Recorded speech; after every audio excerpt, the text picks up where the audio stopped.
All right, so I just gotten home from work and kind of taking a peek around Stomper, trying to assess the damage from our little submersion excursion yesterday. And I gotta tell you, I'm kind of blown away, shocked. So plastics, obviously, the grill got annihilated. This headlight bezel's annihilated. This headlight on the passenger side of the truck, the top of the fender is bent down here. You can see it actually ripped it, which that wasn't ripped before. But I can pull that up. I can, whatever. I got plastic. We can get plastic. I don't care too much about that. However, the radiator support does appear to be pushed back just slightly. Again, not life or death. Like, we'll yank it forward, not a big deal. Things that shock me. So, these PF520 lights were totally submerged in water for, I don't know, probably all of 5 to 8 minutes while we were trying to figure out what to do to get us out.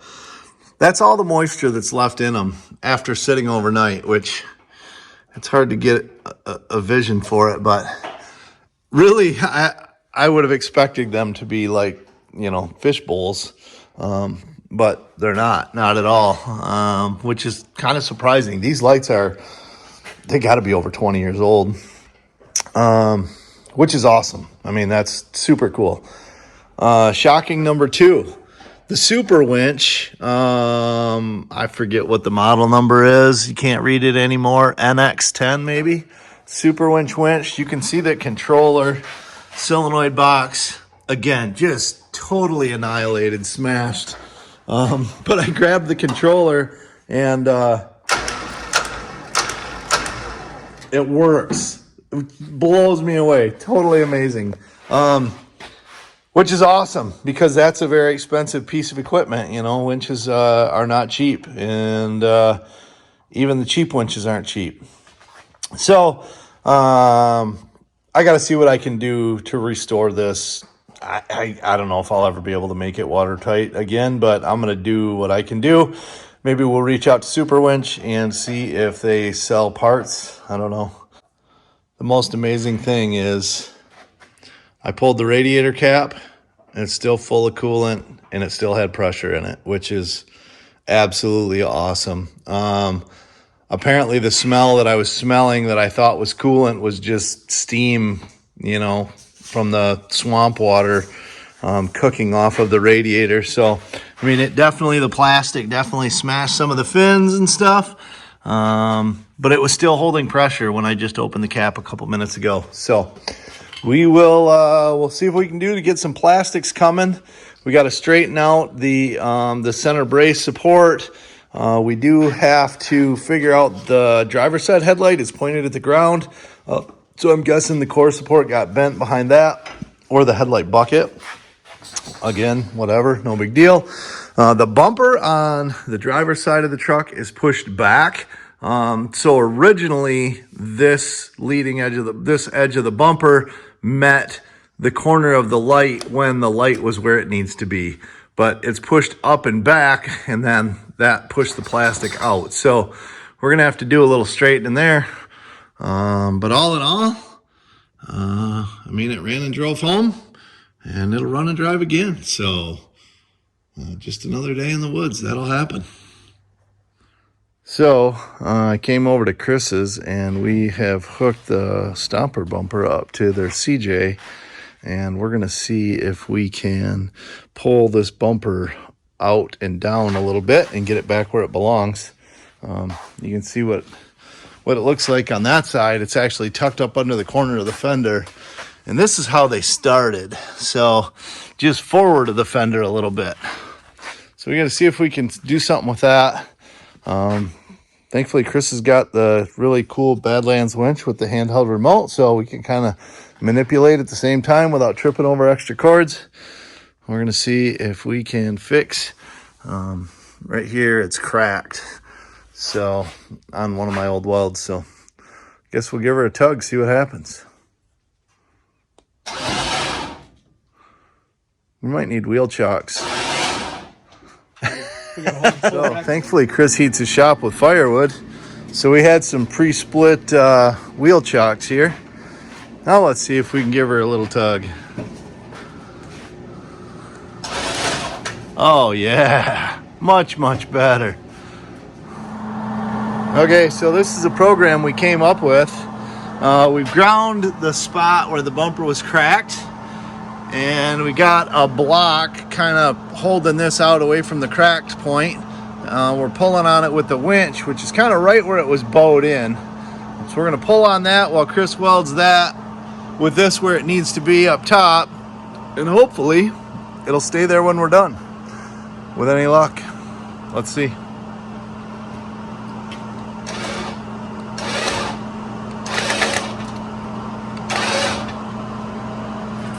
Oh, we're pulling the truck here. There we go. Now it's moving. We'll double check our headlight bezel fitted. Make sure that that is where we wanted it again. And it looks like we need it to come down a little more. So we're gonna suck her in.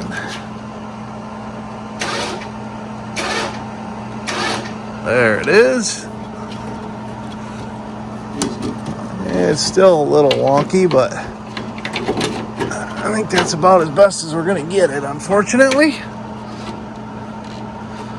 It's pretty close to where the other side is, so. We're actually pulling the weld over too, so yeah. as much as we want to pull on the bottom. All right. Go for it. Let her go.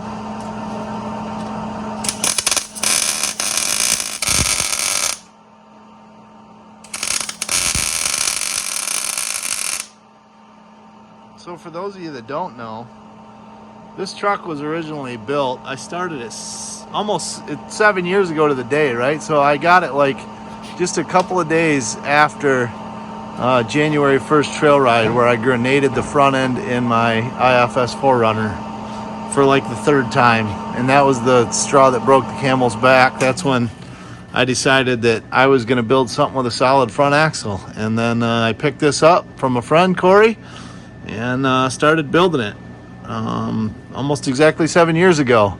And when I started building it, I had a 110 welder. That's all the service that I had in my old shop. So that's what a good majority of this truck was welded together with. So sometimes a lot of people go, oh my gosh, your welds look like, well, yeah, and probably didn't have great penetration because the welder couldn't get any hotter than it was. So, but yeah, I'd say she's holding together pretty good for 7 years of my abuse in a 110 welder.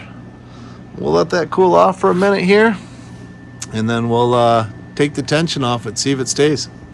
That's about it. The bumper is lying back up. I mean, it's not great, but it was never great to begin with. So I'm not trying to say that this was some super show car just because it went to a car show.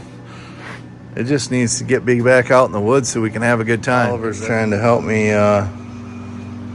figure out the winch. So the winch works, but the casing was all busted off of it.